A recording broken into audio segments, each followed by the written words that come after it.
are facing, and we're going to obviously touch upon those throughout the next 75 minutes. And I couldn't have asked for a more knowledgeable, for a more esteemed panel to take this journey here with me. I'm very delighted to be joined here by somebody who is very, very well known, obviously in Europe, but I'm sure also in this part of the world. He is the former president of the European Commission and is currently the chairman of Goldman Sachs International. Ladies and gentlemen, please welcome José Manuel Barroso.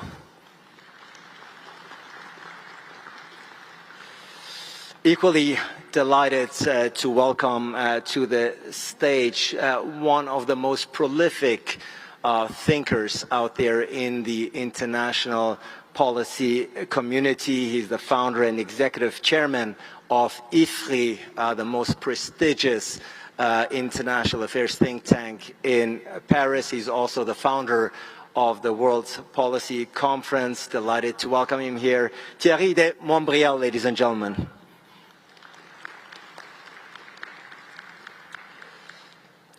She is somebody who is obviously very well known here in these circles. She's the chairman of the Constitutional Court here in Kazakhstan and has previously served as the Commissioner for Human Rights. Welcome, Elvira Azimova. Also delighted, somebody who has been at the forefront for many, many decades of the battle for climate change. He's a former Korean ambassador for climate change and currently director of the Ban Ki-moon Foundation for a Better Future. Please welcome Rae Kwong Chung. We also have with us here on the panel the director of the OSCE Conflict Prevention Center and the deputy head of the OSCE Secretariat. Tula Yariola is here with us, ladies and gentlemen. And last but certainly not least, he's the chairman of the Vision and Global Trends, a very prestigious think tank, Institutional Institute for Global Analysis. Tiberio Graziani is here, ladies and gentlemen. José Manuel Barroso, let's dive right into the discussion. A lot to talk about, needless to say. A look at the headlines these days makes your head spinning. We're virtually moving from one conflict to another. Many battlefields, both literally but also theoretically speaking. As somebody who's been at the forefront of policy making for many, many years, notably, obviously, as the former president of the EU Commission, what are the most pressing challenges facing the international community today? First of all, thank you, Ali, and we once again here in Astana, in Kazakhstan, a country that I visited.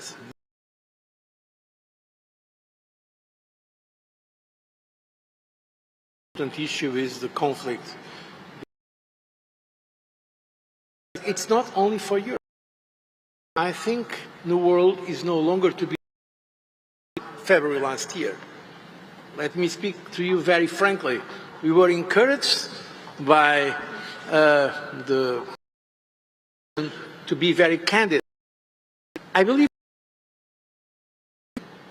because it has aggravated some trends that has deepened and why trends that were there already before. In fact, the pandemic, and I'm also now chairman of Gavi, the Global Alliance for Vaccines. I've been following this very closely. The pressure also in an issue like a global public good, that is public health, how the geopolitics is affecting it. But also we had not only this issue of the war in Ukraine, but increasing rivalry and competition between the United States of America and China. And so there is a real risk for the world of decoupling.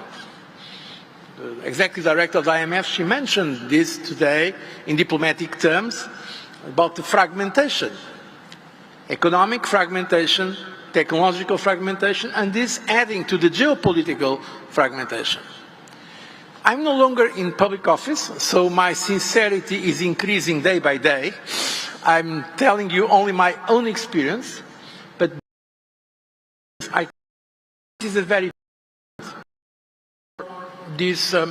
global action and for multilateralism. Just to give an example, I don't mean only the United Nations. For instance, G20. In fact, the G20 was created by a European Union initiative when we went to speak with then President George W. Bush.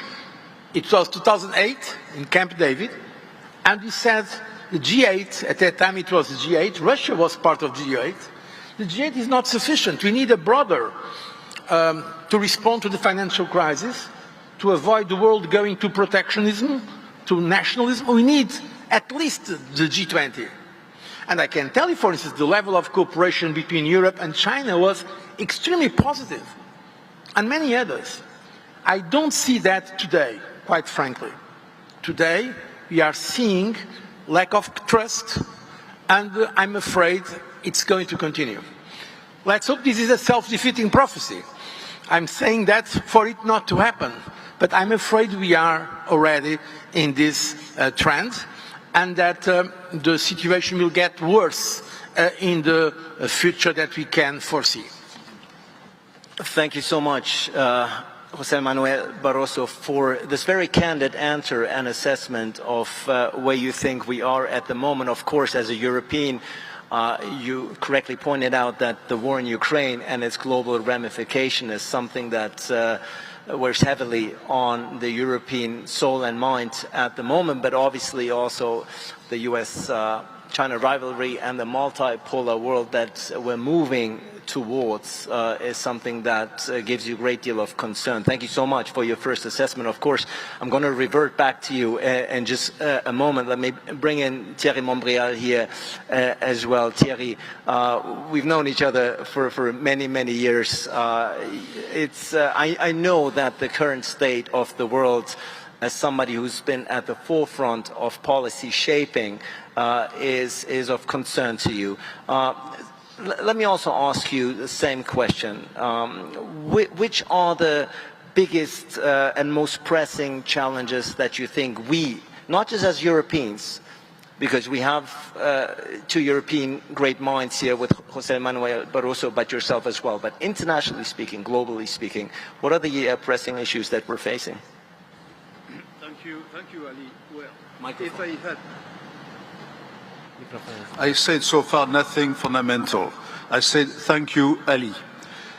So if you gave me only one sentence, I would say there is a real risk, not very high, but a real risk of degenerating towards a third world war.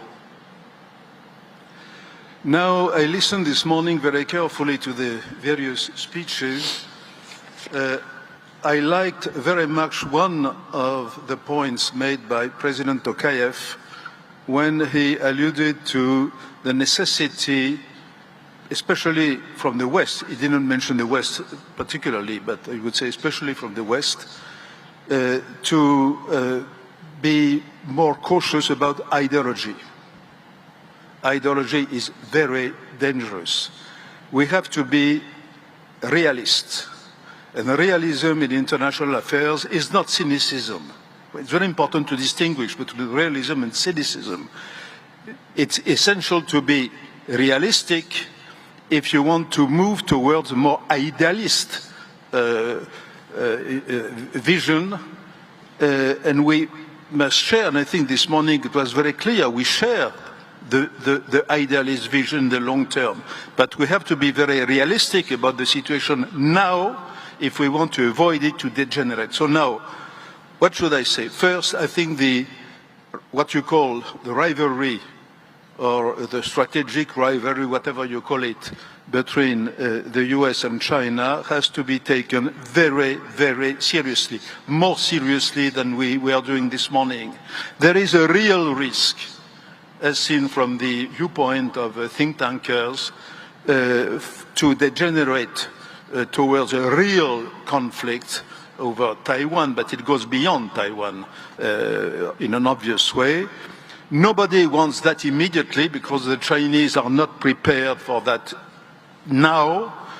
The US also and all of us want to make trade, develop trade relations for obvious reasons, but nevertheless there is a real risk. As for the Ukraine war, because let us call it a war, as the Ukraine war, nothing happened in the way Putin and others thought at the beginning. It's always like that with wars. You know how wars start. You never know once started where they will go. I think most of the experts today would say that in a year from now, it is very unlikely that the conflict will be solved. And it can move in various directions. A third point, and we will stop here for the time being, I am very concerned about the increasing politicization, if not to say weaponization, of trade. You know, through the sanction process, it's very easy to move in a direction that makes trade and economic relation weapons. And this has been it is theoretical in the works of people like Bob Blackwell, for instance, in the United States and others. This is very dangerous because if we want to maintain a world reasonably open, it has to be reasonably safe for political considerations. So for the time being, I stop here. Thank you so much. Thank you indeed, Thierry de Montbrial, for your assessment also and evaluation, rather realistically, as you say, about what is taking place in the world's many areas that one has to look for simultaneously, but they're all interconnected, of course. And your rather grim prediction that we don't know where this could lead and this could have much wider impact and ramifications is something that should give us all a great deal of concern, of course. Thank you so much for now. I will come back to you, of course, in a moment. But let me, first of all, welcome to the panel the Secretary General of the Shanghai Cooperation Organization, Zhang Ming, who's joining us, and want to also bring him in at the end of the day, of course, as the SG of the Shanghai Cooperation Organization. You have a very broad view of the global challenges that we're facing and that need to be addressed. And I was wondering and hoping that you could give us your take. And I believe you will be speaking in Chinese. So, yes. So, with your permission. Of course, by all means. For those who are not proficient in Chinese as I am, this is a good time to take out your interpretation kits. 谢谢主持人，很高兴代表上海合作组织参加本次阿斯塔纳国际论坛。本次论坛及其主题，我认为是恰逢其时。我们今天的社会，我们的今天的国际社会面临的严峻复杂的变化，在这种变化的同时，给国际社会，也给上合组织空间带来了许多新的挑战、新的威胁。那么，我本人呢，也是一个乐观主义者。我认为，在这些挑战和威胁的同时，它也孕育着机会。有句话说得好，机会是给有准备的人准备的。那么国际社会怎么准备好自己？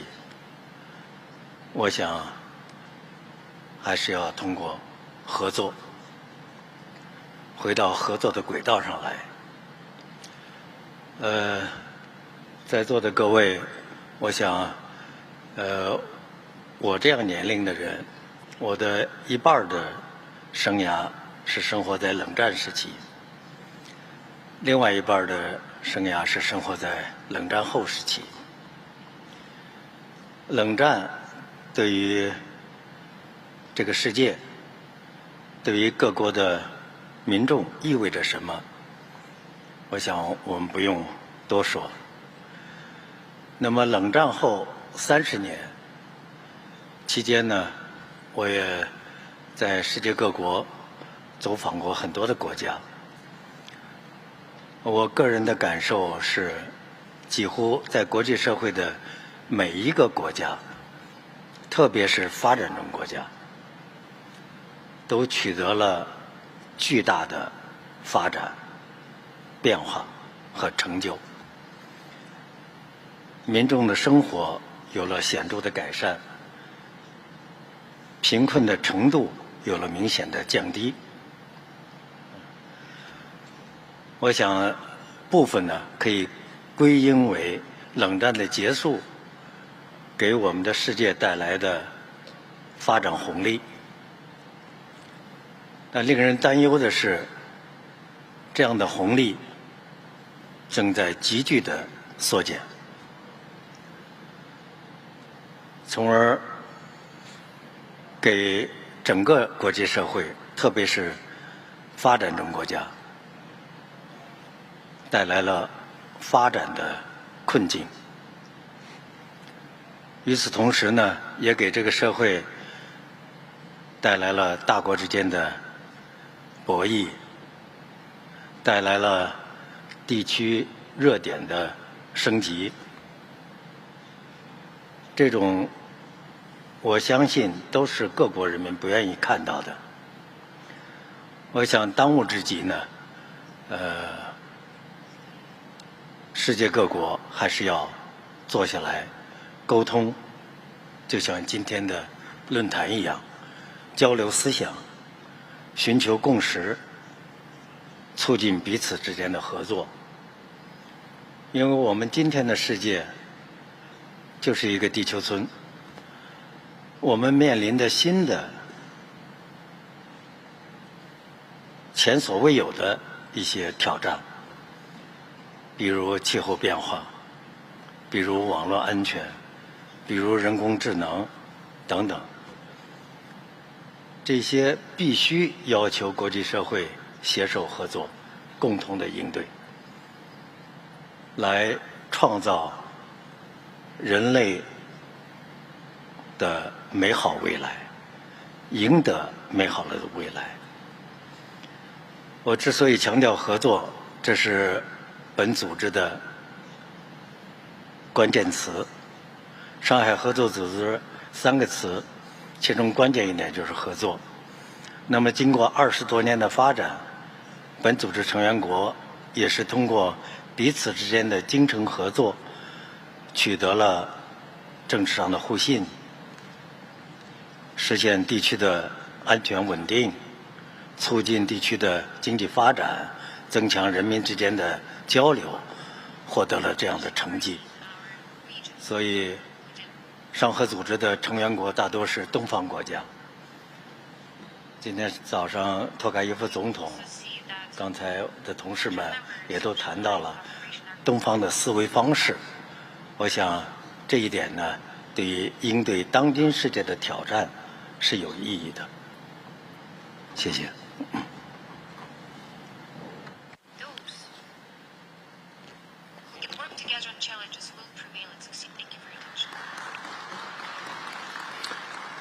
Thank you so much to Zhang Ming, the Secretary General of the Shanghai Cooperation Organization, pointing out the many challenges that we're facing, but at the same time, a plea for everyone. Nobody wants to see war in front of their own borders, he says, and of course, a plea to cooperate and to collaborate in order to tackle the numerous challenges that the international community is facing. Thank you so much for that. I will of course come back to you as well. I want to bring in Tula Yariola here for the time being, the director of the OSCE Conflict Prevention Center and of course deputy head of the OSCE Secretariat. Conflict prevention, Tula, that's what it's all about these days. We're trying to prevent the many conflicts that the international community is facing, the ones that we need to tackle, as Zhang Ming has said. Where do you see, I'm sure a priority list has to be set forth here. Where do you see the most pressing issues? Yeah, thank you so much. Indeed, conflict prevention, although also crisis management, unfortunately, and I'm not going to go into the whole sort of thing known to many in the audience, the basic principles of how one prevents conflict, starting with structural prevention and so forth. But I mean, if I can just sort of pick up on this also based on what was already said, I mean, indeed, the world will be different in the future because of the war against Ukraine, but for many other reasons as well, AI and all these, new technological issues. So I agree very much with that.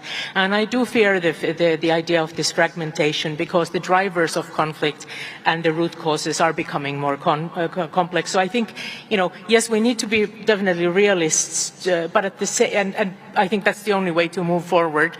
But at the same time, we need to be realists, but still trying to, let's say, if not be idealists in believing that we all share all the same values, all the same principles, and all the same goals, but that we should be moving back in the direction of agreeing what are the basic principles on which we can build a more peaceful or more stable world. Here in Central Asia, stability is important.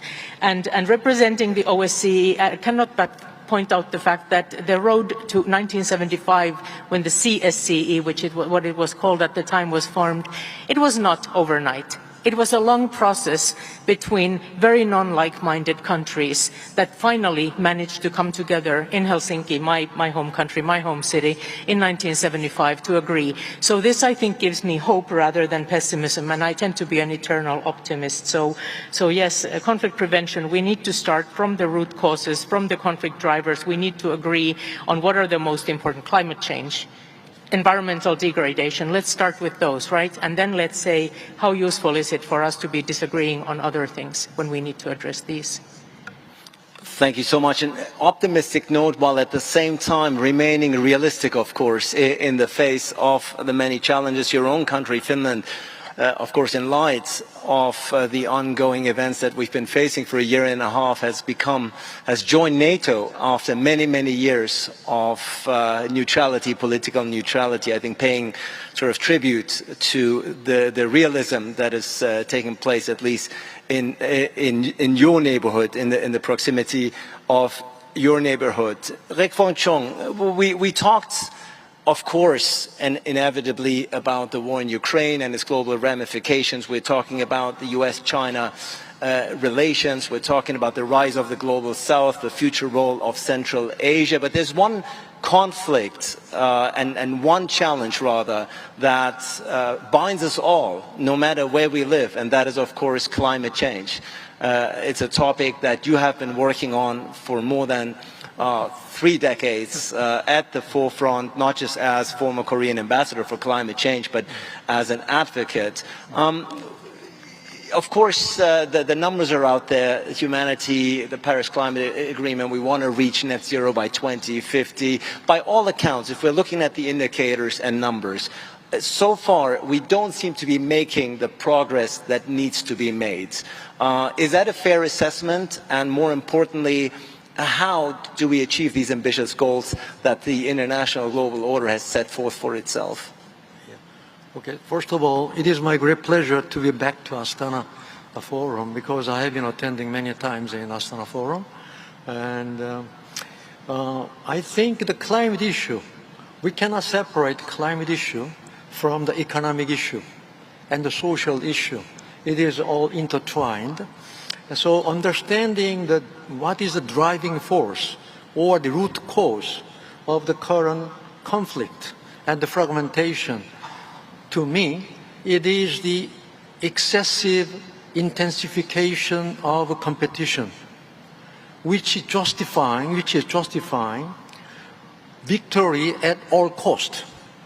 And also, winner-take-all mentality is justifying intensifying competition, not only in trade side, also in the political side. So, to me, the current situation we are stuck now is a kind of hangover or aftermath of a brilliant success of free market capitalism since the Second World War, and the whole global economy has dramatically grown. We have enjoyed the success, and we have witnessing the fall of socialism, and we were rejoicing the victory of a free market and globalization. We were in 1990s and 2000, we were praising globalizations, and now all of a sudden we are facing fragmentation and deglobalization. I think it is because of the backlash from the success of free market capitalism and globalization, because there are certain downside, and this downside was not properly taken care, and then it exploding. I think this is the situation we are witnessing right now.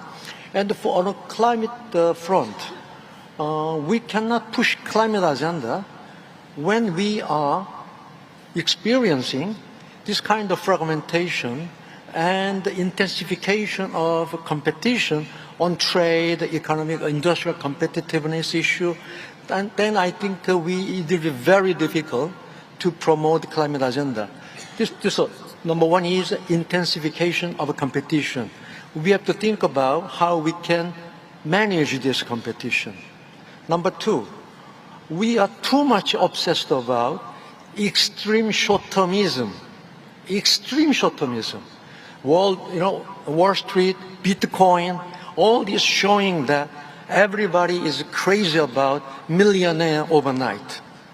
Under this current extreme short-termism, climate change is a long-term issue. Very difficult to expand our horizon of our mind for long-term issues.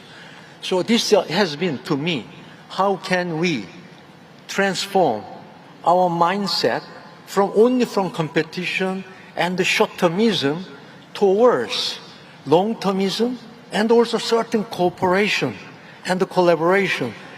These should be the main contents of the dialogue and the multilateralism. This morning we heard a lot about the importance of dialogue and multilateralism, but dialogue for what?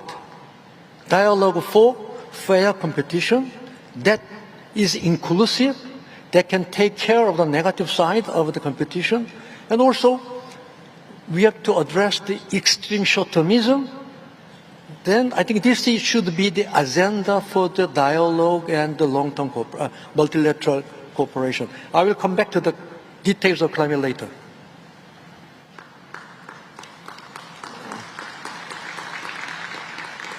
Yes, most definitely. In the second round, you will get an opportunity to speak in more detail. But of course, I think your initial remarks have been very clear and unambiguous. For one, to turn the climate crisis into growth opportunities and to shy away from short-termism, as you call it. But of course, in most countries, short-termism is a sign that leaders need to run for office every 4 or 5 years, and therefore are in somewhat of a pickle, as we say. But thank you so much for that. We will of course come back to that. But Elvira Azimova, if I may turn to you, it's obviously we're all here at the Astana International Forum. We're in Kazakhstan. I think it's indicative of your country's growing significance and its ambition. We've talked about that the international world order is changing. We're seeing new alignments, we're seeing new players, we're seeing new collaborations, and we're seeing, of course, a region and a country, in the case of Kazakhstan in particular, that can play a pivotal role moving forward. I was wondering if you could speak to that. Where do you see your country's position in the international changing order that we're clearly moving towards? All your four speakers have indicated that the multipolar world is right here before us, and the role of Kazakhstan is something that I think is going to grow in significance. I want to get your take on this.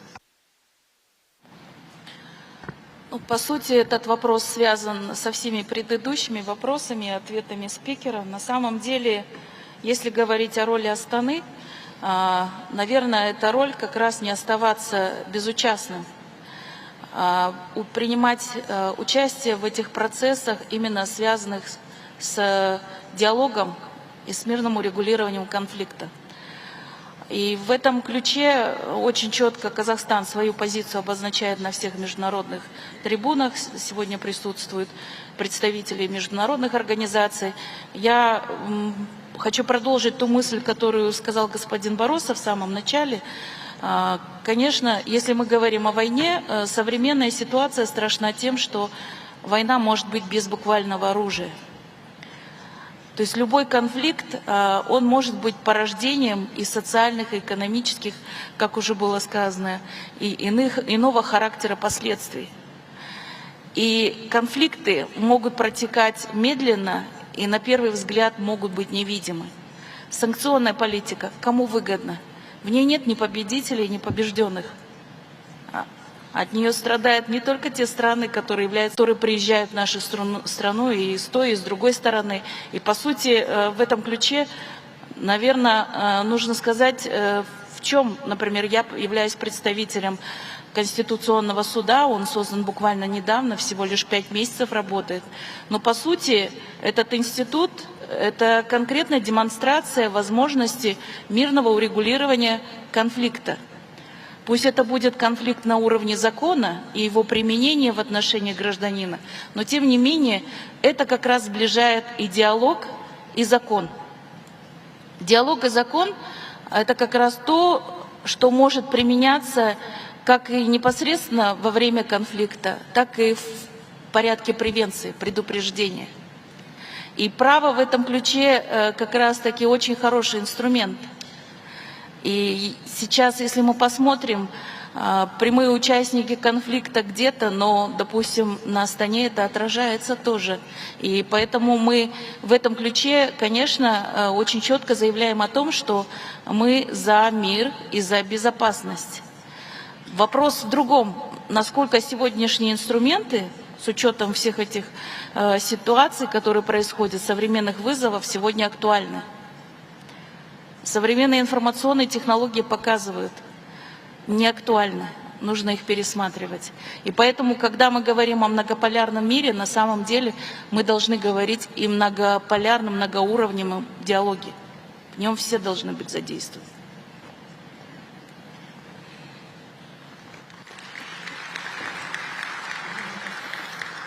Thank you so much, Elvira Azimova, for your take, for your assessment. Jose Manuel Barroso, I'm going to give you a chance in just a moment to respond, if you will, but of course to round up the first order, I want to bring in Tiberio Graziani, another thought leader in the sphere of international policy. And Tiberio, I think it's become abundantly clear from everything that we've heard up until now that we need to find a way to through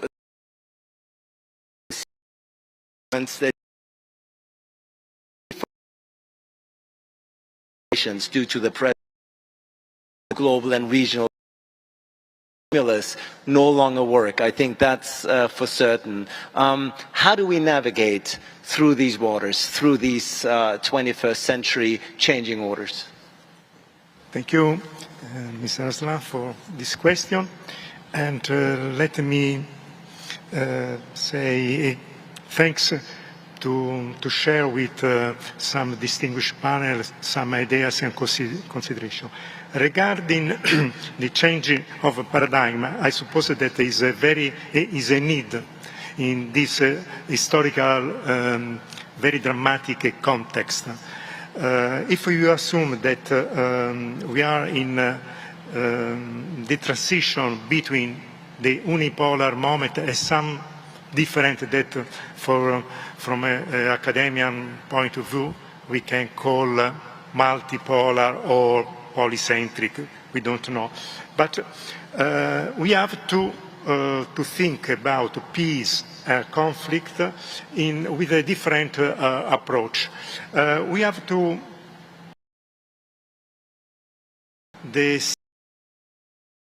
that are under the tension.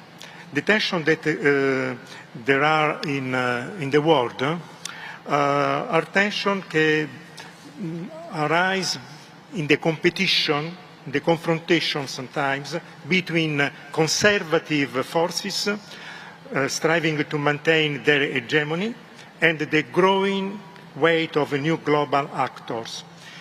This tension shapes dramatically current international politics. So we have to assume a different approach. Instead of the approach of how to resolve the so-called arc of crisis, we have to stress a different idea, the idea of the hinge of the cooperation. And I suppose that the presence of new actors, we don't have to obstaculate the presence of new actors, because new actors as China, as India, maybe in Latin America and Brazil, are the nation of the present and of the future. So we have actively collaborate with this. We have to find a model in order to build bridges instead of walls. For instance, I suppose that it's very important when there is some leader, international leader, that speaks about peace in this period, we have to listen to him. We don't have to reject from an ideological point of view, for instance, the 10 points of the China. We have to listen to the Vatican, we have to listen to the South Africa, to Brazil, and also in the last days also to Indonesia. Thank you. Thank you so much indeed, Tiberio Graziani, for your assessment. During the first round, I think we did what any doctor would do when he or she faces a patient. You get an analysis.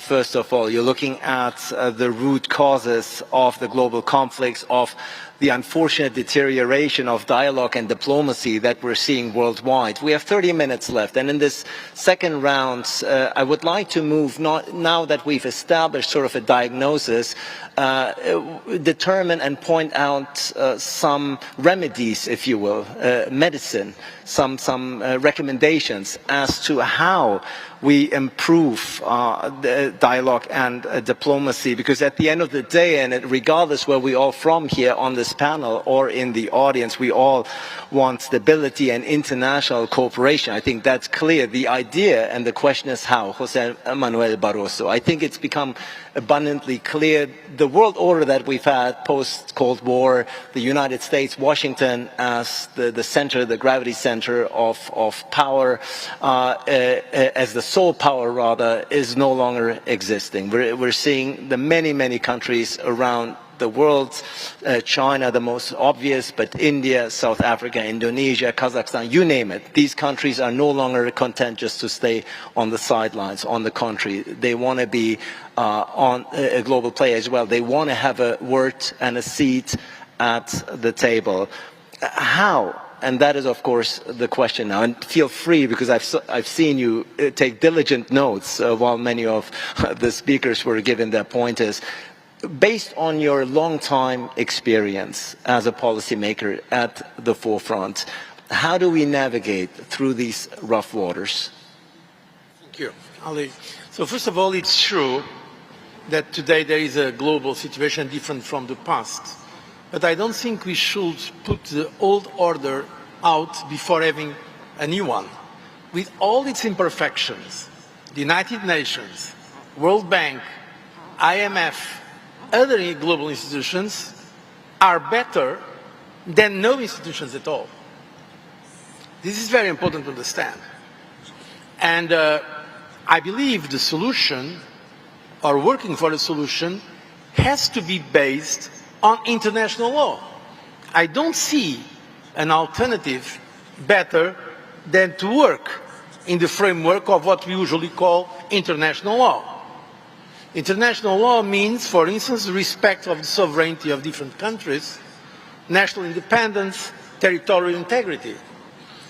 So regarding the conflict with Ukraine, I think this should be the basis for negotiations, for conversations, for works for peace. And I agree, we should listen to all proposals that try to work for peace. And I believe that we should always keep dialogue, including with those who are seen as enemies or opponents. By the way, it's mainly with those that we have to speak. I mean, we can also speak between friends and allies, but we have to speak with those that don't agree with us. So that is my first point. Yes for dialogue, yes for cooperation. This dialogue and cooperation has to be taken on the basis of international law, the principles that have been agreed, namely in the United Nations. Now, the issue of sanctions, I'd like to make a reference there. I'm not, once again, I'm not representing the European Union anymore. I'm here as a personal citizen, but I can give you my very sincere opinion, also because I remember when I was in the Commission, when the European Union member states decided to have the first sanctions against Russia after the annexation of Crimea in 2014, I was in the room, I was in the decision. It's not the Commission that takes that decision, it's the member states, but I remember well the discussion. And in fact, personally, I do not have great trust in the effectiveness of sanctions. I always say that. If sanctions worked, then North Korea would already have given up its nuclear program, Iran would already have given up its nuclear program. They are under sanctions, but apparently this is not happening. Probably the only case in relatively recent history where sanctions had a very positive effect was against South Africa apartheid. And in that case, all the world, almost all the world, was in favor of sanctions. Sanctions against the apartheid regime. So, from a European perspective, when there is a war in Europe, and there is one country that is aggressing another one, there are three possible positions.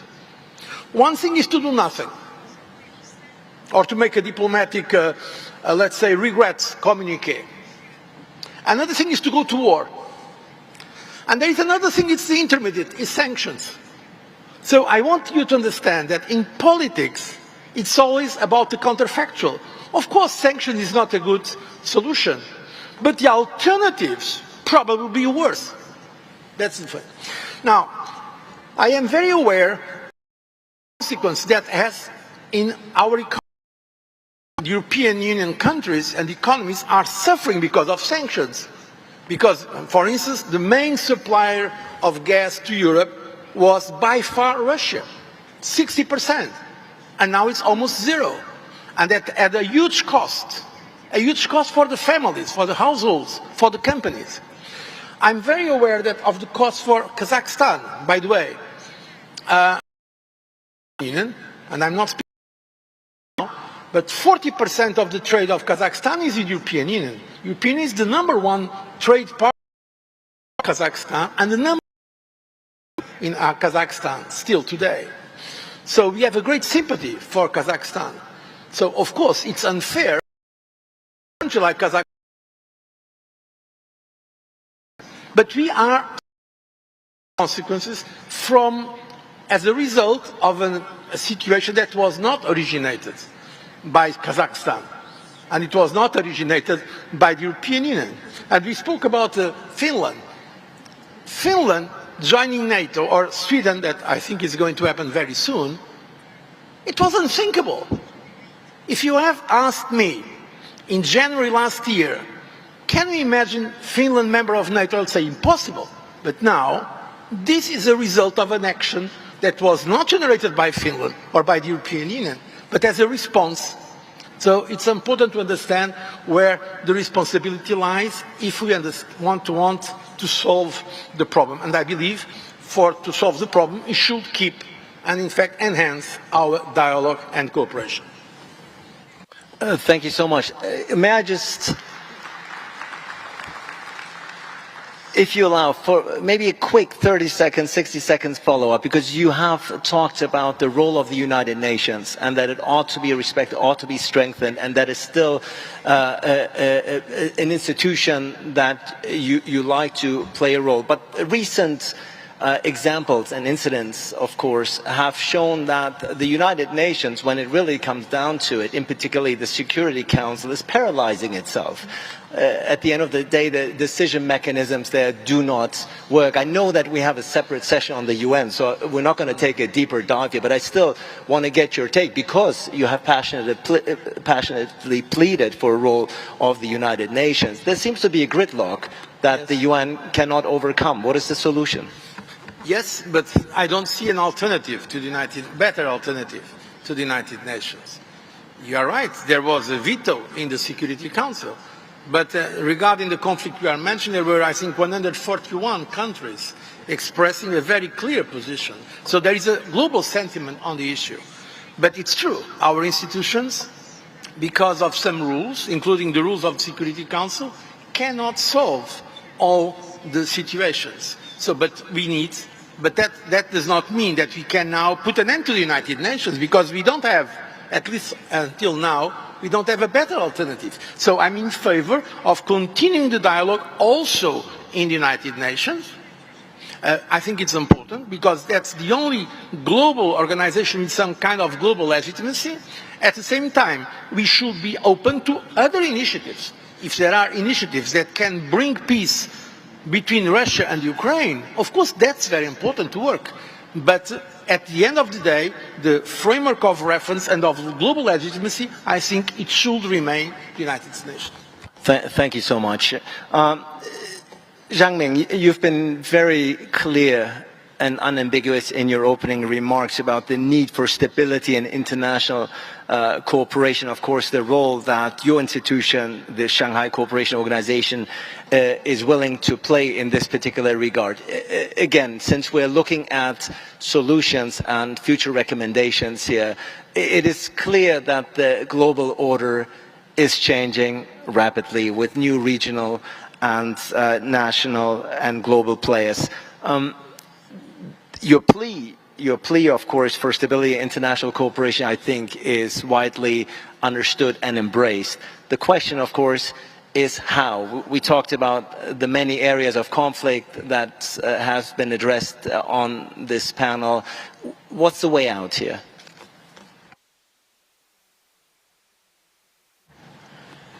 Uh, 我不一定是个好的医生，但是你要求我开一个非常巨大的药方。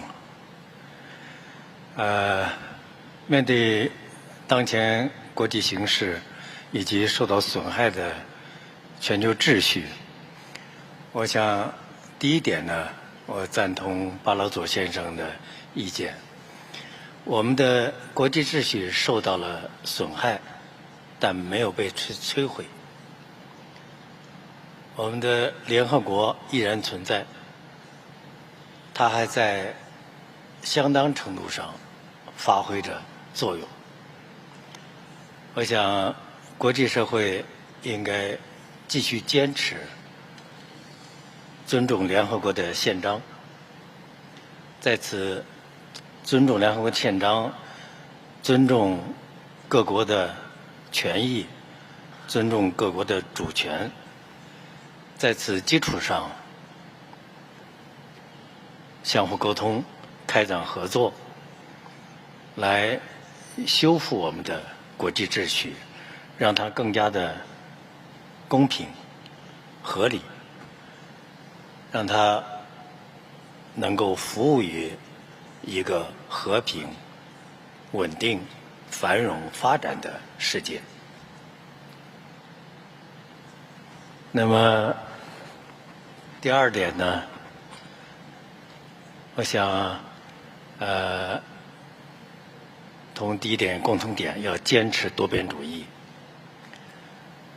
联合国是多边主义的最好的体现。我们的国际社会面临着诸多的问题，有传统的挑战，有非传统的挑战。那么，解决这些问题，要依靠联合国。那么各个区域性的组织应该在联合国的框架内相互开展合作，而不是各行其事，各自开自己的药方。那么第三一点呢，安全问题依然是我们这个世界面临着严峻挑战，包括恐怖主义、极端主义、分裂主义，同时又不仅限于这个山谷势力。我们今天面临着跨境的有组织犯罪，面临着毒品的走私、武器的走私、人口的贩运、网络的安全等等，气候变化带来的灾害等等一系列的挑战。那么在上合组织呢，它的建立和发展一个重要的出发点是维护地区的安全与稳定。那么经过20年的发展，我们骄傲地说，我们的确成功地维护了这个地区的和平、安全、稳定。那么通过的途径是成员国之间的合作。我想今天我们面临的安全挑战依然要通过合作。那么第三一点呢，经济的发展。经济的发展对于国际社会，特别是对于发展中国家来说，非常的重要。一个吃饱饭的人和一个饥饿的人，在这个问题上感受是不同的。那么饥饿的人，他会有强烈的发展的愿望。那么今天世界的发展显然受到了冲击，面临着粮食安全的问题、能源安全的问题、供应链安全的问题。所有这些问题不是一个国家或者是一个区域性组织能够解决的，同样需要国际社会的合作。而这些问题如果不能够很好的解决的话，受损害的不只是部分国家，而是整个国际社会。那么第四一点呢，我们的世界是一个文明的世界，我们这个世界有着多样的文明，我们要尊重文明的多样化，要促进各个文明之间的交流互动，以此来增进各国人民之间的了解、理解和彼此的认同和欣赏。那么这样，在此基础之上，我们的国际社会彼此之间会有更多的共识，会有更多的合作。那么最后一点，我想当今世界除了联合国作为一个全球性的组织，我们有着许许多多的这个区域性的甚至跨区域性的国际组织。这些组织之间要彼此建立起合作关系，交流沟通，增强相互的认知，携手合作。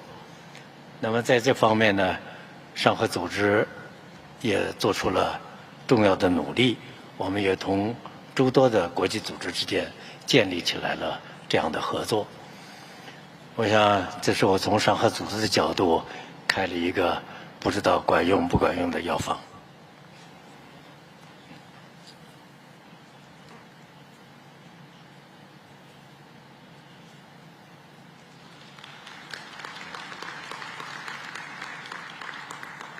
Thank you so much. And you are, of course, very right to have pointed out the aspects of poverty of discrepancies amongst countries as far as development is concerned, about food security.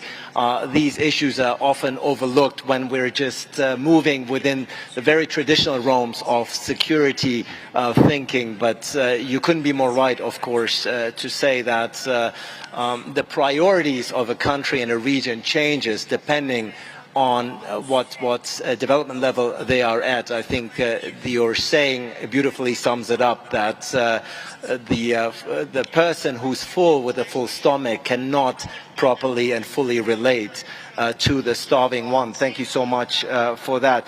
Thierry Montbrial, you have in your initial remarks very pointedly and blatantly warned of an escalation of the conflicts that we're in right now. You even used the term World War III, something that I think we're all here in this room and beyond are trying to avoid at any cost, and nobody has an interest in that. As somebody who's been at the forefront of these developments for many years, what then is your advice to policymakers worldwide in order to foster the collaboration, dialogue and cooperation that everyone here on this stage is seeking for?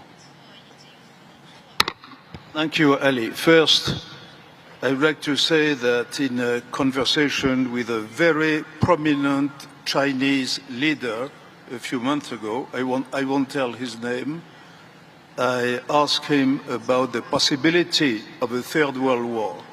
And his answer, he was Chinese, he is Chinese, he's a prominent figure. The Third World War has already started. I'm quoting a Chinese leader. Now, I will make three, because I'm a good Frenchman, I will make 3 points. You know, the French always have 3 points, not 4. That's for the Chinese. 3 for me. First, I think that we have lost, especially in the West, we have lost the habit of thinking strategically. We think emotionally, we think ideologically, whatever you call it, legally, we interpret international law and so forth and so on. We do not think strategically, and that's very much related to the point which was made by one of us earlier about short-termism. You know, long-termism is thinking long-term. The Chinese, in that way, are probably the best among all of us. Congratulations. We think like in business. You know, we are looking about the results of the next three months. Okay. Take the problem of sanctions, for instance, that Mr. Barroso spoke about it very eloquently. The problem with sanctions is what I mentioned at the beginning, because we are politicizing, weaponizing trade. And this will have long-term consequences. Because if I am the victim of sanctions, or indirect victim of sanctions, what do? I want to rely on my own forces. I don't want to depend anymore on the others. So thinking strategically, ladies and gentlemen, is exactly that. You know, thinking long-term, the consequences of what you are doing. In the EU, the problem today with the EU, we do not think strategically. We have only 2 weapons. What are strategic weapons? What are they? Sanctions. I think on Russia they are probably on 12th, 13th, I don't know, package of sanctions. And we promise a further enlargement. But you know, if every day we promise a new country enlargement, what will be the future of the European Union itself? Will the European Union survive? That's a question. No, that was my first point. My second point is that it's very nice, of course, it's better to solve conflicts by negotiations, discussions, tolerance. I fully agree to that. But if I look at the history of the Middle East in the last 50 years, you know, the best way to interpret it is definitely to go to 19th century thinking, not to current thinking, 19th century thinking, you know, including the most recent developments.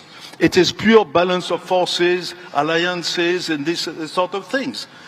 So I think we have also to be historic-minded. We have to think about history, you know. This leads me to my third and last point, which is the real answer to the question, what to do.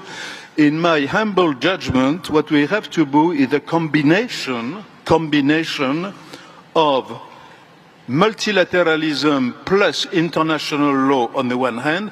By the way, ladies and gentlemen, do not confuse multilateralism and international law. These are two different concepts. Multilateralism is about organizations, and international law is the background, the legal framework where everything has to take place. So, so on the one hand, we have indeed to promote multilateralism on the basis of international law, to develop regional organizations within the UN framework, no doubt about it. But this is not enough. We have, on the other hand, to work since, Mr. Kissinger, Henry Kissinger, got 100 years old last week. Okay. So, in honor of him, I would say that we have to work with the principle not of balance of forces. Balance of forces is a 17th or 18th century concept, is a very crude concept, but on the basis of balance of interests. We have to understand that we have to take respectfully into account the fundamental interests of our neighbors, even if we dislike them. This is what Kissinger did exactly 50 years ago in the Middle East, in the 1973 war, because the Arabs had attacked Israel. Israel then found itself in a position to crush Egypt, and what Kissinger did, he said, no, I will not allow Israel to crush Egypt entirely. And he was right. So it is only by respecting the fundamental interests of the others, and I go back also to my point on ideology, and on this I think I would agree with my Chinese friend in particular, it is only on the basis of the respect of one another's, of everybody's fundamental interests, that also with multilateralism, etc., we can hope to achieve a better, more peaceful world. Thank you so much, Thierry de Montbrial. Blunt and frank, as always, as we know you, the plea for more mutual respect, being more history-minded, and of course a plea to European but Western leaders to be more strategic-minded moving forward. Thank you so much. Tula Yariola, you in your remarks, you've spoken of course about how to prevent conflicts, but also how to manage the crisis once it's there. Let me also get your final remarks and your medicine, if you will, your remedy, your solution as to how we do rethink peace, conflict, and the global order. Yeah, thank you. Yeah, I mean, I have to just start by saying that I'm both lucky and unlucky. I'm lucky that I don't need to cover the entire world, and it's unlucky because in the OSCE region we have one very major conflict, but also others, and recognition of the instabilities. I'm also not only a realist, optimist, and a pragmatist, and in that sense I might have a bit of a boring solution, but I think one that at least would take things forward. I mean, I think if we don't get our act together, we will have a worse hangover. So first of all, yeah, I mean, multilateralism, I think, I fully support. I think we need the UN. We also need the OSCE in the region that we cover. We need inclusive discourse, and inclusive in various ways. Inclusive including all, countries, states, but also inclusive including the youth, future women. I mean, the inclusivity goes much further, and if we try to find, the way to finding sort of, let's say, basic common causes that we could work for, I think the international organizations are exactly the ones which provide the platform for that. In terms of confidence building, which I think we need to do, we need to remember, and this is something we do, we think about all the time in the OSCE, is confidence building both on the civilian front, that addresses a lot of these underlying root causes issues also, and also on the military front. The type of confidence building, we're in Vienna, we're thinking about European security architecture. When can we get back to even a discussion of that? But we need to be thinking about that. And then really just working together in the field. The OSCE, certainly the UN, many other international organizations do a lot of good work in the field. So can we maybe be working together, let's start at that level. The political discourse can be very, very, let's say, difficult right now. But if we are pragmatic, we can still continue to work in the field on issues that bring us closer to having that confidence that we need to have the trust. And then in terms of thinking strategically, I mean, it is unfortunately difficult. I think it boils down to, and this is my last point, how could we kind of make the point, advertise the point that there is a choice that we need to make, and in terms of what we want is, do we want to promote a world that is based on power politics, or a world that is based on a rules-based, let's say, multilateral, a rules-based order that then will enable us to work together? And I think that's where we need to get to. So you said about earlier, and there was the discussion of old formulas don't work. They don't work as such, but I think that they can still provide us some tools for the future as well. Thank you so much, Tula Rayola, for your final assessment, final remarks. Of course, pragmatism is a word, a big one combined with idealism, but probably not misplaced when you're looking for creative solutions to the many problems that we're facing. Of course, Rek Fong Chung, all of these conflicts that we've talked about are completely meaningless if we're living on a planet that is uninhabitable. If the living conditions on this planet as such are so unbearable that I think many of the conflicts and crisis hurts that we've talked about are becoming minor compared to what could happen. So I want to give you the opportunity in your final remarks about the way out when it comes to climate change, about addressing climate change and the right recipe. Okay, thank you. Since I mentioned as a root cause excessive competition and short-termism, so the way out should be an understanding that cooperation and long-termism is more beneficial. We have to understand that we are losing a lot by extreme short-termism and excessive competition. So we have to realize that. So this will be pragmatism. That thinking about long-term, thinking about cooperation is much more beneficial. So we have to understand it. And then, turning on to the climate front, in order to take a meaningful action for climate change, we have to change our economics thinking that whenever we think about climate change, economists are coming out, there are $1 trillion of cost. All these economists are always saying that there is a huge cost to address climate change. This kind of thinking and mentality has to be changed. It is not a cost, it is an investment. If you think a long term, it's an investment. But if you think short term, it's a cost. So if you change to a long term, we have to think $1 trillion not as a cost, but investment for green industry, new economic growth opportunity. This is an idea I promoted in 2005 as a green growth paradigm. And I'm still working, but quite difficult. In order to promote this, I think it is very important, not only just focusing on money and technology, but the price signal. Country like Kazakhstan, with a limited money and limited technology, how can they make a meaningful impact on climate change?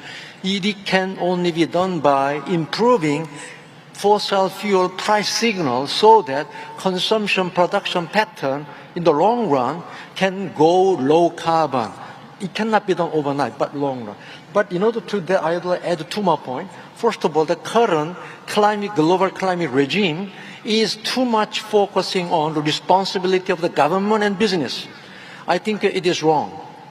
ultimate responsibility rests on all consumers.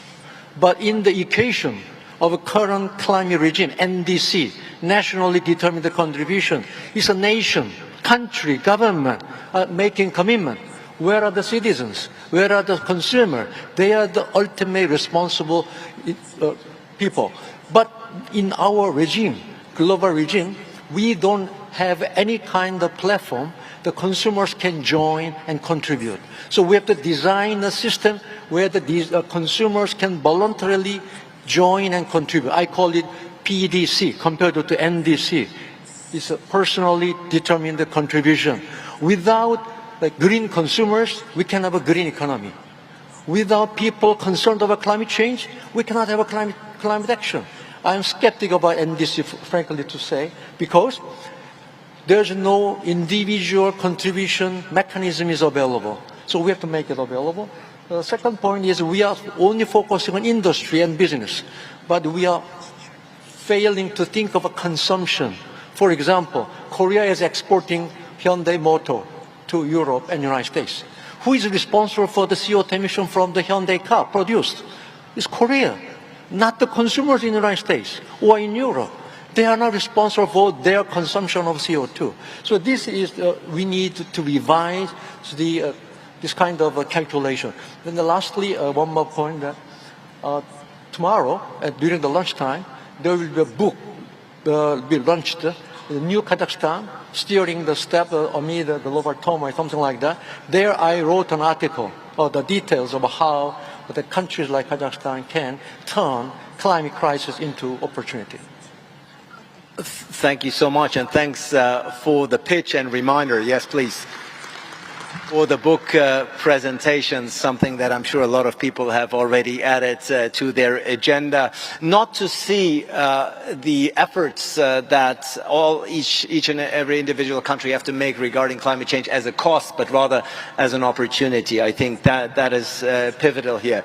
Elvira Azimova, I would like to give you as our host the final word of this panel and move to Tiberio Graziani, and then hear from you as our host, Elvira Azimova, last, sort of get a resume, get a conclusion of this panel. But Tiberio, I want to give you the opportunity, obviously, to chime in here. We're talking remedies, we're talking solutions. We've already heard a number of solutions here, from international law to more strategic thinking, to strengthening of multilateral institutions such as the United Nations. Which one would you like to add?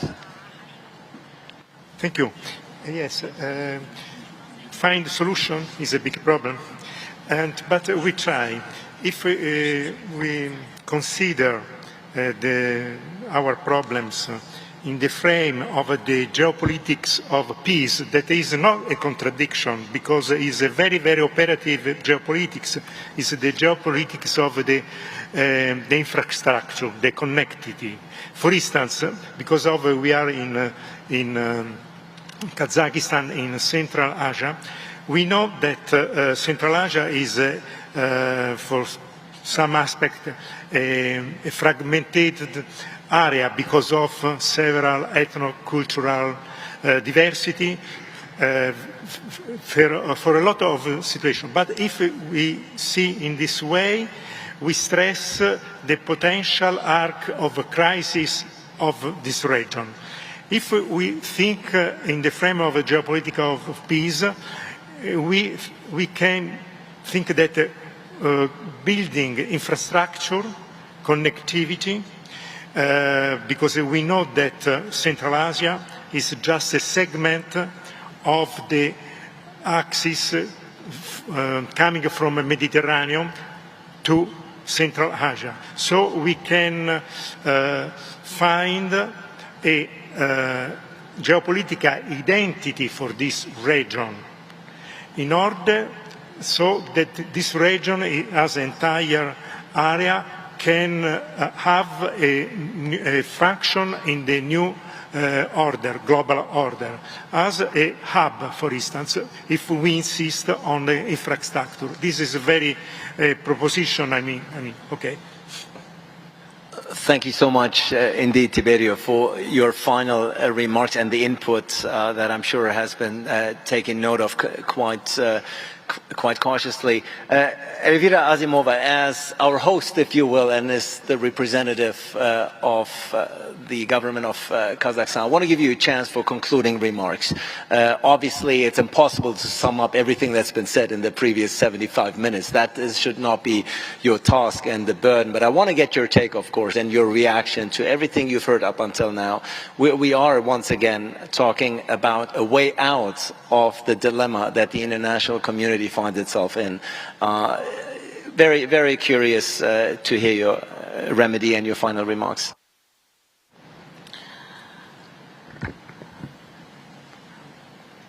На самом деле все высказывания наших спикеров по сути показывают, что понимание, каким образом мы должны стать более активными участниками мирного порядка, то есть как пересмотреть свою позицию, у нас совпадает. Я благодарю господина Бароса, что он продолжил мысль санкционной политики и ее неполезности, так скажем. Но на самом деле пришло очень такое четкое время понимания, что закрывать двери в этот зал для того, чтобы не выходили люди и мы могли очень подробно с вами обсуждать, эта политика уже не актуальна. Поэтому закрывать двери не даст никаких результатов. Другой вопрос, какие инструменты, какие вызовы мы должны применять. Когда мы говорим про международные организации, вы дали комментарий про Совет Безопасности, но у ООН очень много других институтов, и мы почему-то про них забываем. Сегодня выступала директор ЮНЕСКО. Очень большая роль инструментов, именно связанных с сохранением духовности и нравственности общества.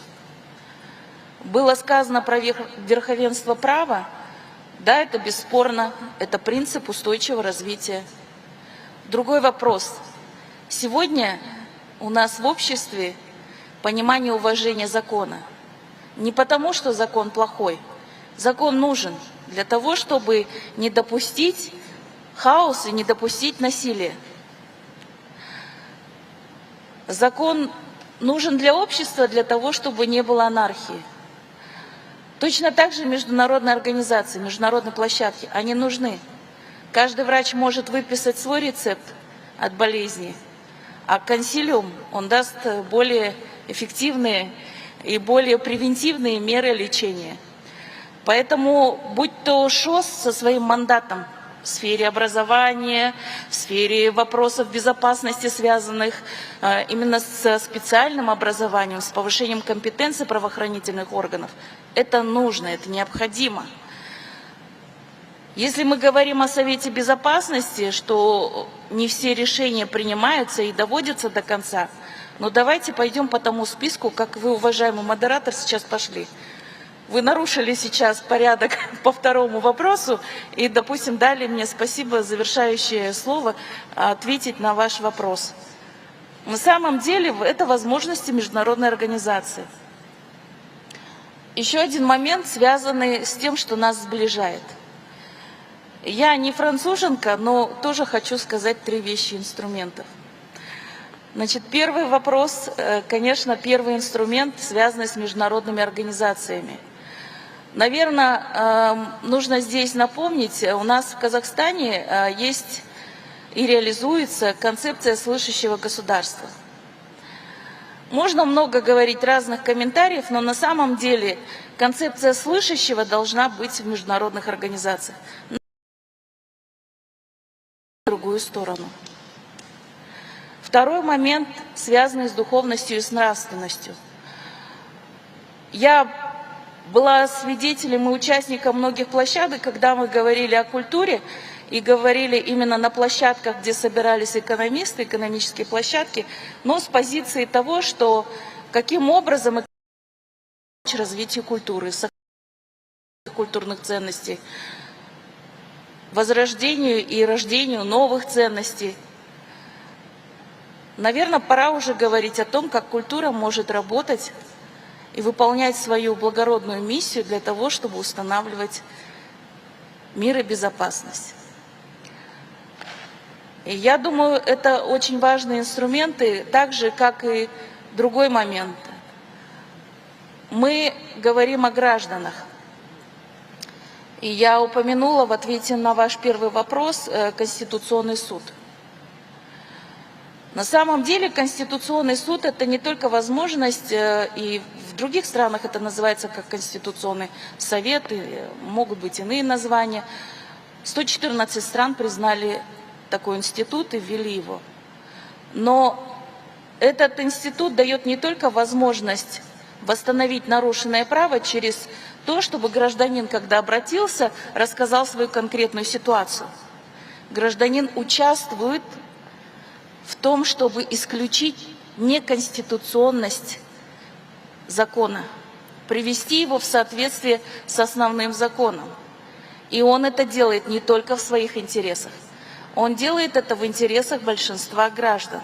И поэтому господин Барроса сказал про Еврокомиссию. Я хочу сказать, что и среди европейских стран есть разные мнения и отношения.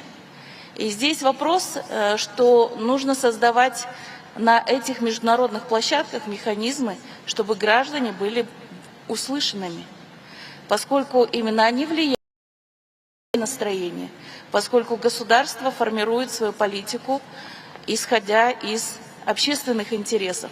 Но другой вопрос, какие модели должны быть восприняты, а модели могут быть разные.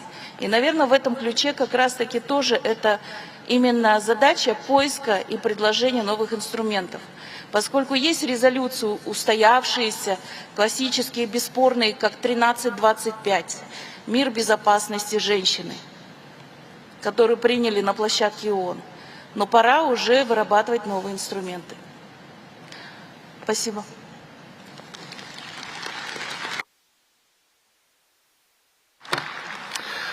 Ladies and gentlemen, rethinking peace, conflict, and the global order.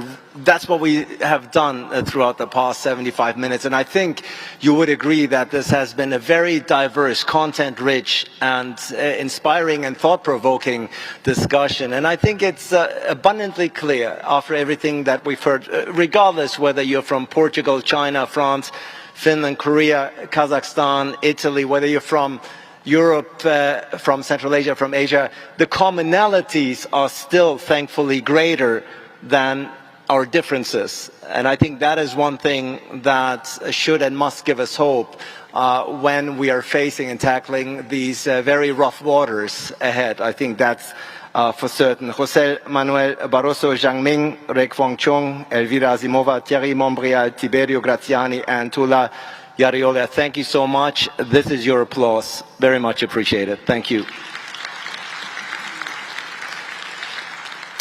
And this concludes the opening panel of the Astana.